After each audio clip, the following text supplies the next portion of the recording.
Welcome to springlib. We have the function f of x defined as 2x minus 1 divided by 2x 1 minus x.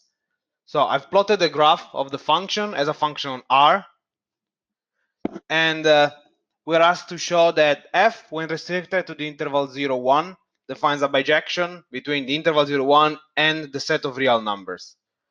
And here we see from the picture that if we just look at the branch of the function between 0 and 1, that basically starts at 0 all the way down from minus infinity, and it goes up going towards 1 all the way up to infinity.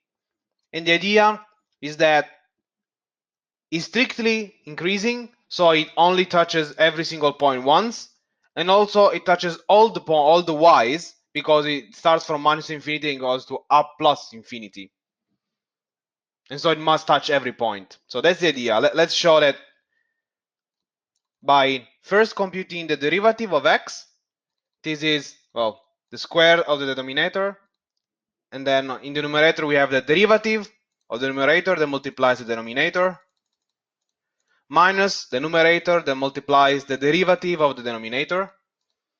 Here I've computed all the products, and it turns out to be 4x squared minus 4x plus 2, and we see this as 2x minus 1 squared plus 1 divided by 4x squared 1 minus x squared.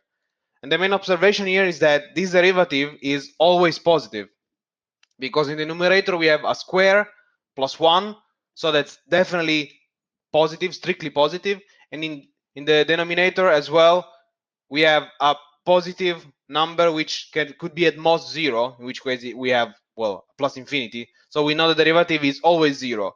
And in fact we knew that from the picture already, because we see that the function is always increasing, except for the issues at 0 and 1 where we have a discontinuity point.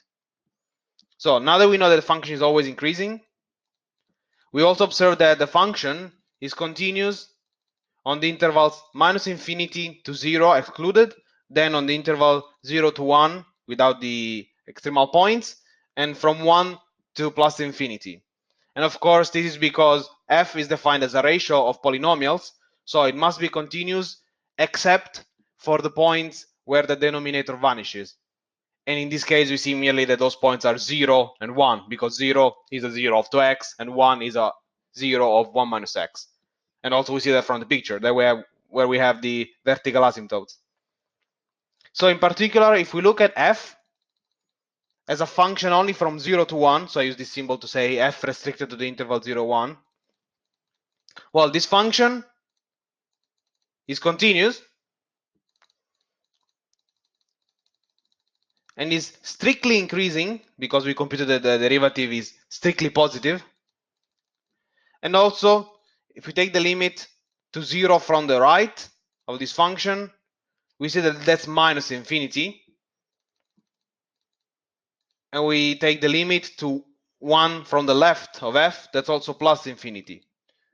And therefore, as we observed, f restricted to 0, 1 must be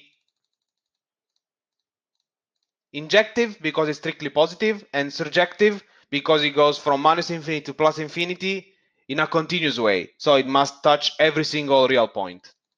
So this function is a bijection, which is what we were asked. And now we are asked to prove the same result, so that the interval 0, 1 has the same cardinality as the set of real numbers by using the Schroeder-Bernstein theorem. So let's compute one direction where we see that, well, the inclusion map from 0 to 1, I mean from interval 0, 1 to R, that sends a number x to itself, is clearly injective. And therefore the cardinality of the interval 0, 1 is lower or equal than the cardinality of R. For the other direction, we observe that the map from R to 0, 1 given by x goes to 2 divided by pi arctangent, so arcotangent of x, is injective. And we know that because you can just compute the derivative. The derivative of the arctangent is 1 over 1 plus x squared. So we definitely know that it's increasing, And also there's a factor of 2 divided by pi because, well, the arctangent by itself goes from minus pi half to plus pi half. So by rescaling by 2 over pi, we know that the image of this function is in 0, 1. But anyway, this function is injective because it's strictly positive, and it goes into 0, 1. And so the cardinality of R is greater equal than the cardinality of 0. Oh wait, no, this is a mistake. This was supposed to be lower equal, of course. There we go. Which means that by combining these two information, by the Schroeder-Bernstein theorem, we know that the cardinality of 0, 1 must be equal to the cardinality of R.